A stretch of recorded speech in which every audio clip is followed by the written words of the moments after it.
এখন বাজে 9:30। প্রেশার কুকারে বসিয়ে দিয়েছি খিচুড়ি।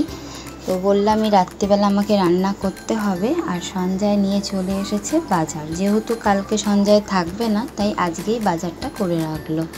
তো চলো বাজারগুলো এবার গুছিয়ে নেবো খিচুড়িটা হতে হতে। তো ও 1 সপ্তাহের বাজার এনে দেয়, আর কিছু লাগলে আমি পাড়ার দোকান থেকে নিয়ে নিই। চলো বাজারগুলো গুছিয়ে নেবো। শাকও নিয়ে এসেছে অনেকগুলো। তো আমার গোছানো হয়ে গেছে বাজার। তো এগুলো আবার তুলে রাখবো সব। তো খিচুড়ি আর বেগুনি বানানো হয়ে গেছে।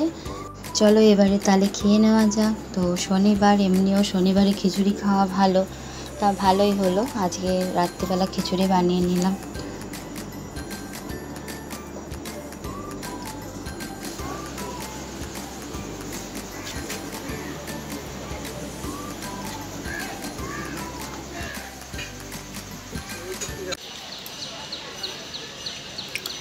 গুড মর্নিং বন্ধুরা, আমি শুভ্রা। আজ আর একটা নতুন ভিডিও নিয়ে তোমাদের সামনে চলে এসেছি। তো তোমরা সবাই কেমন আছো? আশা করি ভালোই আছো।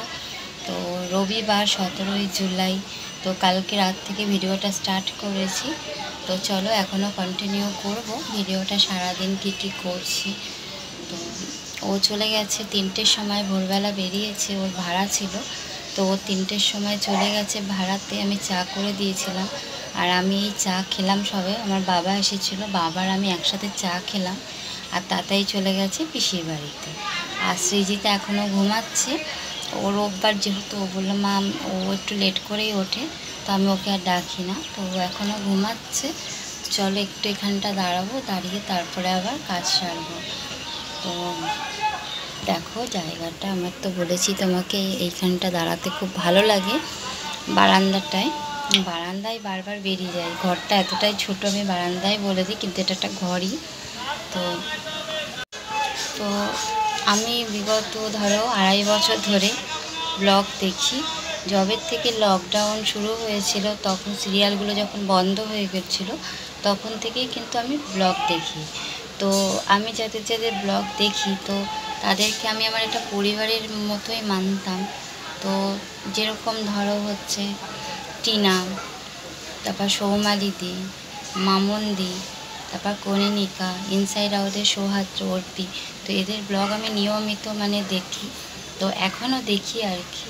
তো ব্লগ করার ইচ্ছাটা আমার তাদেরকে দেখেই হয়েছে। আর এখন যখন তাদের পরিবারে কেউ হট করে দেখি মারা যাচ্ছে, তো মনে হয় নিজের পরিবারেরই কেউ মারা যাচ্ছে, খুবই কষ্ট হয়। যখন ধরো সৌহাত্রর মা মারা গেলেন, বা মামনদির বাবা মারা গেলেন, এখন আবার কনিনিকার শ্বশুর মারা গেছে।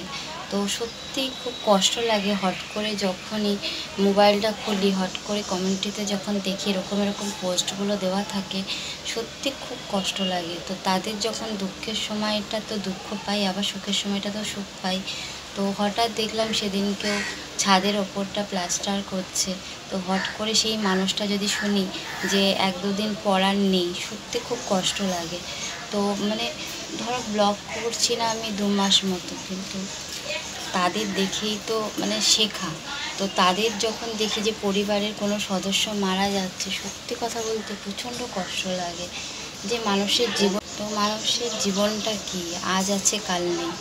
আজ হয়তো দেখছি সে আছে, কাল নেই। তো ঠিক আছে, এখন আমরা একটা কথাই বলতে পারি, কাকাবাবুর আত্মার শান্তি কামনা করি। উনি যেখানেই থাকুক ভালো থাকুক। তো কনিনিকারাও খুব তাড়াতাড়ি তোমরা সুস্থ হয়ে ওঠো, এটাই কামনা করি। তো চলো আর কি বলবো এর থেকে বেশি কেন। তো চলো দেখি এরপরে রান্না বান্না করব, তারপর আরও কাজ আছে। তো জানি না, যেহেতু ব্লগ দেখি সেহেতু বললাম, আবার কোনো কপিরাইট আসবে কিনা আমি সেটাও জানি না, যেহেতু নতুন নতুন ভিডিও করছি। কিন্তু সত্যি খুব কষ্ট হয় যখন এইসব কথাগুলো শুনি, যে হঠাৎ করে কেউ মারা গেছেন, সত্যি খুব কষ্ট লাগে।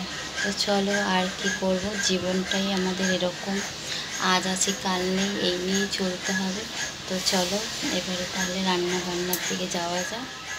তো এবার টিফিন করা আমাদের হয়ে গেছে। তো এবারে আমি তাতাইকে স্নান করিয়ে দিচ্ছি, স্নান করিয়ে ঘুম পাড়িয়ে দিয়ে তারপরে রান্না করতে যাব। তো যেহেতু সন্ধ্যায় নেই সেহেতু আজকে আর মাংস হবে না, তো সবজি কিছু করে নেব, দেখা যাক কি রান্না করি। আগে ওকে স্নানটা করিয়ে ঘুম পাড়িয়ে দিই। তো আজকে ওকে আমি একদিন পর পর সাবান শ্যাম্পু দিয়ে দিই, কারণ হচ্ছে এত গরম তো, তার জন্যে একদিন আমি ওকে সাবান শ্যাম্পু দিয়ে এরকম একদিন পর পর স্নানটা করে দিই। চলো দেখো কত মজা করে স্নান করছে।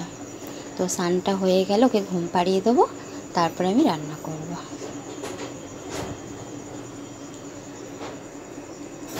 তো তাতাইকে স্নান করিয়ে ঘুম পাড়িয়ে দিয়েছি। এবারে রান্না করার জন্য চলে এসেছি। সবজিগুলো আগে কেটে নিতে হবে। তো বেগুন ভাজা আর কুমড়ো ভাজা করব, আর ভাবছি কলমি শাকটা করব আর ডাল করব। কেন যেহেতু রাত্রিবেলা সন্ধ্যায় এসে মাংস নিয়ে আসবে, ওর জন্য এখন আমি এইটুকুনি রান্না করব। আবার যদি বেশি কিছু রান্না করি তো আবার রাত্রিবেলা থেকে যাবে। তো চলো তাড়াতাড়ি করে কেটে নিই। তো শাকটা রাতে বেঁচে রাখলে ভালো হতো, কিন্তু অত রাতে আর ইচ্ছা হচ্ছিল বলে বাছিনি। তো এখনই বেছে নিই তাড়াতাড়ি করে, তারপর রান্নাটা করে নেব।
এবারে রসুন আর কাঁচা লঙ্কাটাও কেটে নেব। রসুনের খোসাগুলো ছাড়িয়ে নিয়ে আগে তারপরে কাঁচা লঙ্কাটাও কেটে নেব।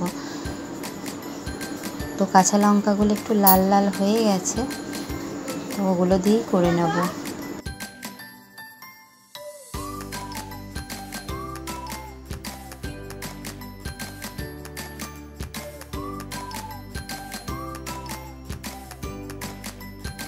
তো চলো শাকটা ধুয়ে আমি নিয়ে চলে এসেছি, কল দিয়ে ভালো করে ধুয়ে নিয়েছি, কেন শাক তো অনেকটা জল লাগে ধুতে গেলে।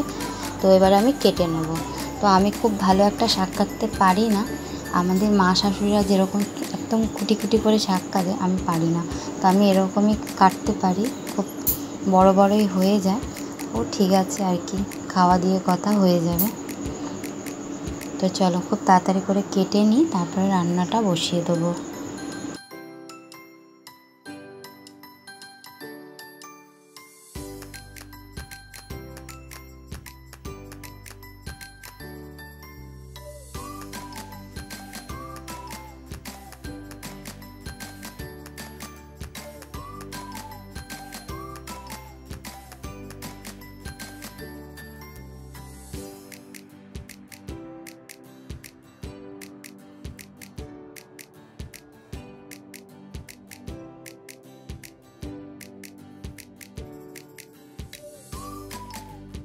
কড়াইয়ে তেল দিয়ে দিয়েছি। এই কড়াইয়ে আমি পটল আর ইসেটা যেহেতু ভেজেছিলাম বেগুনটা, তো ওই তেলের মধ্যেই আমি রসুনটা একটু থেতো করে নিয়েছি নোড়া দিয়ে, তো রসুনটা দিয়ে দিলাম। তো রসুনটা একটু লাল লাল হয়ে গেলে আমি শাকটা দিয়ে দেবো, আর তারপরে একটু নুন দিয়ে ঢেকে দেবো, আর কাঁচা লঙ্কাগুলোও দিয়ে দেবো।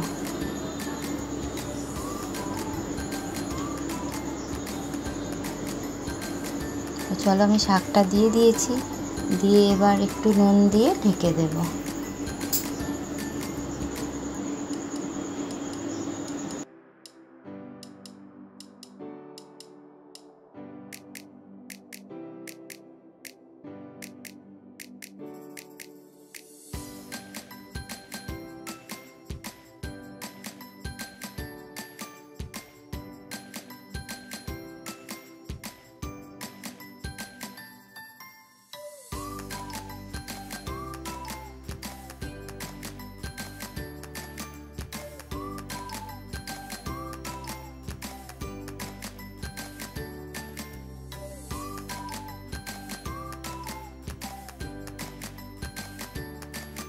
শাক ভাজা হয়ে গেছে, এবার নামিয়ে নেব। তো চলো দেখিয়ে দিই কী কী রান্না করেছি আজকে। তো বেগুন আর কুমড়ো ভাজা, আর মা পাঠিয়েছিল কুমড়ো শাকের চচ্চড়ি, আর ননদ দিয়েছিল ওলকচু আলুর তরকারি, আর আমি করেছি শাক আর ডাল। তো চলো এই দিয়ে দুপুরের খাওয়াটা হয়ে যাবে ভালোভাবেই। এখন বাজে রাত্রি 9:30। তো চলো রান্নাটা করে নিই। তো আলুটা কেটে নিয়েছি, এখানে মাংসটা প্রেসারে দিয়ে দিয়েছি, সব অল্প অল্প মশলা দিয়ে। তো 4টে মতো সিটি দিয়ে নেব। তো চলো সিটিটা দিয়ে নিই, তারপরে মাংসটা করে নেব। তো মশলাটাও করে রেখে দিয়েছি, আর আমি ওর মধ্যে অল্প অল্প মশলা দিয়ে 4টে সিটি দিয়ে নেব। তো এখন বাজে 10:30। তো রান্না মোটামুটি কমপ্লিট। তো এখন আমরা খাবার জন্য সব কিছু রেডি করে নেব। তো ভাত নিয়ে নিয়েছি,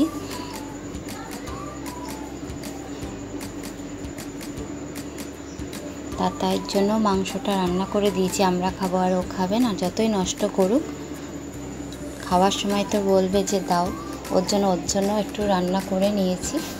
স্যালাড কেটে নিয়েছি, আর মা পাঠিয়েছে লাউ চিংড়ি, আর তাতাইয়ের জন্য চিংড়ি মাছ। তো দেখো মাংসটা কেমন হয়েছে।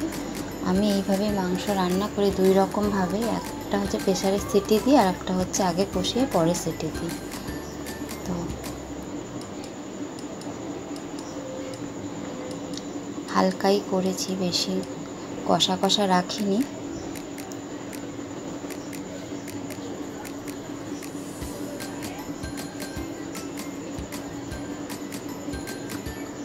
চলো এবার আমরা খেয়ে দিয়ে নেব। তো ভিডিওটা ভালো লাগলে লাইক কমেন্ট সাবস্ক্রাইব করো। আর খাওয়ার পরেও বাসন মাজা, রান্নার জায়গা পরিষ্কার করা, অনেক কাজ থাকে, কিন্তু বিছনা করাটা আমার দায়িত্ব না, ওটা ও আর শ্রীতার বাবাই করে। তো চলো তাহলে ভালো থেকো, সুস্থ থেকো, আর হাসি খুশি থেকো, আর সাবস্ক্রাইব করো।